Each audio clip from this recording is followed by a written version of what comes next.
Harry, are you ready? Make sure I have my view right. Maybe. Yeah, okay. All right, cool. All right, another week, another amazing guest, Harry Ford, dropping in on Amateur Hour. Harry Ford, you are such an impressive young man in so many different ways, and you're so multifaceted. And we got a chance to really spend some good time with you in 2020. Despite pandemic, despite what was going on, we got a chance to spend a lot of time with you. A couple things that stuck out to me, first of all, the weight that you gained during that quote unquote, off time that everybody got around that March, April time, putting 15 to 20 pounds of muscle on your body. And I may be understating that now. You'll let me know in a minute. But also, then we see you at the All American Classic and you go yard. You put on a show, and that is a highlight for me. Every time someone brings up your name, we talk about that home run and just getting to spend some quality time with you this year. So now that we've rounded the corner, we're in 2021, you have your high school season coming up. Just an update, like, where are you, how are you, what's going on with your body right now?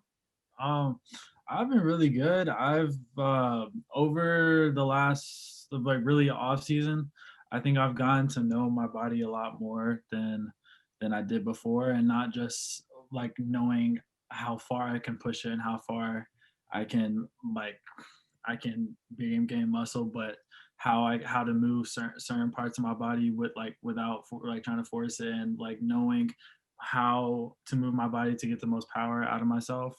So I've really gone into a lot more just diving deep into knowing myself and focusing on the little things, and that's really helped a lot with baseball. Especially like I feel like my swing's a lot more cleaner and catching looks better. So yeah, I feel like I'm gonna come out and surprise more people. Yeah, and you do that, and I think that that is one of my favorite parts about your game, is that you do continue to surprise people. And I think that not only that, but your teammates and the guys who are in your class talk about you. Like, well, I know that I've had conversations. Oh my God, did you see Harry Ford? Like, did you see the muscle he put on? Like, did you see how, like, what he's doing right now to get himself better? For you, knowing how important this year is, what part of your game do you want people to continue to be talking about? What are you either working on, or what are you most proud of that people will be talking about this season? Um, I want people to notice more my leadership and my just mentality about the game, because our team, like we have a very young team this year. We have like three freshmen on varsity and two seniors, and so I know we're not winning nothing, no state championship or anything, so it's whatever. But I just want people to know, because I know myself that people are gonna know I'm a good baseball player, and I can hit, I can catch, I can do everything. But I want people to really see that I'm also a very good leader for a team, and that I want to have that presence and have that, that mama mentality, and like, and Yes. just, and not even just get my body better, but my mind stronger. And so I'm just trying to make people see that part too. Love that. Yeah. Well, no disrespect for the late Kobe Bryant, but I don't know if it's the Mamba mentality or the mama mentality you should Um, have, because you've got a strong mom. I mean, a cancer survivor. She's an RN out there on the front line. Again, you and I have had this conversation before, but many folks are brand new to you through this podcast. Introduce us to the woman who put the mama mentality inside of you, that kind of toughness. yeah, my mom, she's amazing. She's battled breast cancer twice, and while having cancer her second time, she had two full time jobs, day and night, and supported our family when we really needed it, because at the time my dad lost his job and it was just a rough time. And she's never been the one to give up, and she's always put that into me since I was young, that can't give up, and that if I want something, I really got to go get it myself, because not many people besides my mom and my dad are going to help me to get there. So it really hit me when like I kind of saw her just doing all that and going to school and just trying to, like, even though she had all these setbacks, just still trying to make something better out of it. And so like I just it just really made me realize that like you can't make excuses to where to set yourself back and to make it easier for yourself.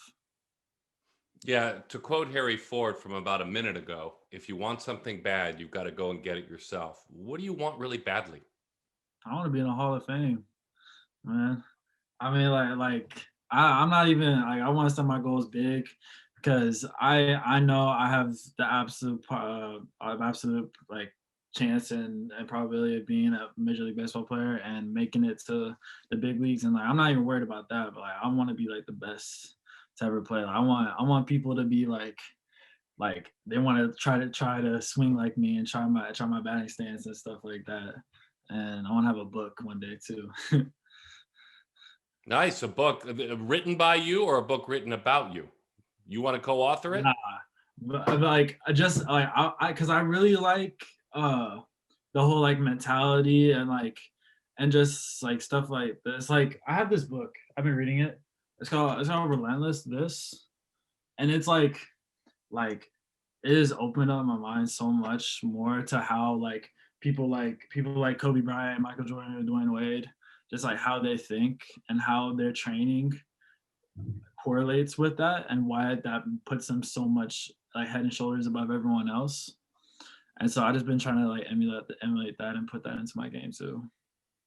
I love this so much. I'm like, first of all, geeking out that you just like pulled a book over what I'm reading. We don't often get to do that with you guys. And I also, the mental game is something that I feel like is so important. Like the physical side is, obviously priority, but everyone forgets that like if you don't have that mental side too, I feel like you can't sustain, especially in baseball, the way the baseball is set up, and how everybody talks about, if you go 3 out of 10, you're considered a success. Like that's considered Hall of Fame numbers right there, but you're failing 7 more times. So when you are consuming this and when you're watching Kobe videos and MJ videos and Wade videos, whoever you're watching, what do you then do with it? Because you can soak it in all you want, but how do you take that into practice once you've consumed all of that knowledge?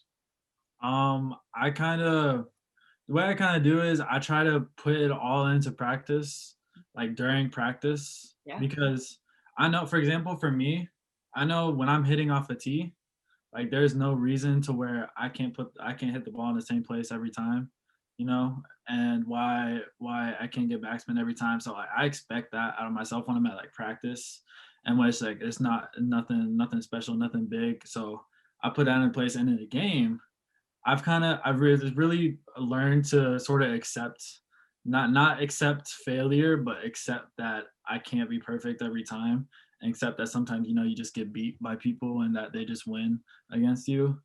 And so it's really helped a lot by me getting that mentality more in practice, and it just naturally goes into the game because I feel like no matter what you try to tell yourself or what you're trying to do, when you're up to bat facing someone like who throws not in the 90s and has like a great curve or something, there's nothing you can tell yourself to prepare yourself if you haven't done it before. Yes. And so that's it. Yeah, I love it. I love this so much. Do you have conversations with your teammates about this? Is this kind of something you're like holding close to the vest, or do you have a chance? Are they kind of like listening to you, or is it a back and forth conversation? Yeah, like I'd say it's probably more like they listen and they ask questions to me because like I mean like I'm not trying to be cocky or anything, but like I know I'm big dog on my team there. Like Yeah. I know I got my position there, and they look up to me, and so I really try to just pass down as much as I know to them. Like I give hitting lessons after practice to all of them, and like I talk to them during practice and everything. And so I feel like it's just like a sin just if you figuring out all this stuff just to hold it to yourself. Great point. Especially because like we have a couple of people on our team that's like they're not the biggest and they're not the most physical, like you wouldn't think they're that good on paper, but like they can really play and they're gonna be someone one day. So yeah, I definitely don't want to hold it in. And you've been around guys that have done that, right? You've been a part of the Breakthrough Series, Dream Series. You've been around Charles Johnson and Daryl Miller, and guys that are catchers that play the position, that give back, that are African American catchers that give back. For you, of course, it's a sin to hold on to it. You've had good examples of people that show you, hey, listen, you know it, you learn it, you share it. That's it, because it's natural to want to kind of protect our little acre of success. What good is that? What good is that? I love that attitude. I think that's excellent. Explain to me how badly you want to stay behind the plate, because you and I were kidding about it before we started recording this, that wait, you play outfield too, and so to me, when I see that, I think to myself, he's a catcher, he's a catcher, he's a catcher. How bad do you want to stay behind the plate? Catching's my thing. Like it just fits my personality so well. I love being getting the ball every time. I love having that control and having that leadership spot on my team, to where everyone looks at me, and just I feel like a catcher has so much like emphasis and play on a game that like if you once like you just can't have a good team if you don't have a good catcher. Like and there's only one, and so it's just somewhere like a love for me, and it's been my passion since like I was like 8 or 10, something like that, and I want to make it there. And but like for me, I would be if like I didn't have a chance of making it to the pros catching, and someone said I would make it if I had to become an outfielder, like of course I would probably take that chance, but catching that's all me. Yeah, well, you're not a fool. I mean, obviously, you love the game. I understand that. So that you kind of answered my question, but I still want to kind of see that conversation part of it through. You've had either 20 or 30 in-home virtual visits with teams. There's no doubt you've had a ton, right? So when they ask you about that and they say, hey, just like I'm asking you, I'm sure that they ask you about that, right? About the whole catching thing. Uh-huh. And you tell them what? Hey, Harry, I'm the blank team of the big leaguers. So what, you want to stay behind the plate? And you answered my question. What have those visits been like? How intrusive yet fun have they felt? They've been really fun. Sometimes it's a little not when I want to say stressful, but sometimes it's just hard to remember a lot of them. Sometimes I remember one time I accidentally booked two at the same time, Nice. and I didn't realize it till the next day. And it's just like it's tough, but like I love having that, like being able to talk to all of them, because it's just like dreams starting to turn into reality. And when you have all these people, all these major league teams you grew up watching wanting to know more about you, it's amazing. And yeah, it's definitely helped with my interview confidence. Yeah. Well, I want to ask you about your Twitter, because obviously I check you out on Twitter. It's by the way, folks, it's at hford_13. I scroll down on your timeline, in research for this, and I see like 260, 280, 300, 310. Mhm. Like you're throwing up major weight, man. Explain what I'm seeing as a 50-year-old, long time ago professional athlete. Explain to me what I'm seeing with this amazing progression in weight. And it's basically, again, you getting your legs stronger and stronger, right? Um, a lot of it is like more trust than anything, especially for me when it comes to hang clean. Like I feel like I don't know if I could. I don't think I couldn't have done it. But before, it's like you just gotta trust. It's more of me trusting myself to get down there and trusting myself and knowing that I can do it, and to being able to do that. But also, it's like me just going up in weight every week and doing it as often as I can, and it helps, because I remember literally a few weeks before I hit 310 on hang clean, I tried 295 and I fell back and the weight fell on me, and I got a video. I looked so stupid. And then I did 310 and it was easy. So it's just I've been working out every day for the last like 4 months, and getting up at like 5, 6 a.m. to do it pays off.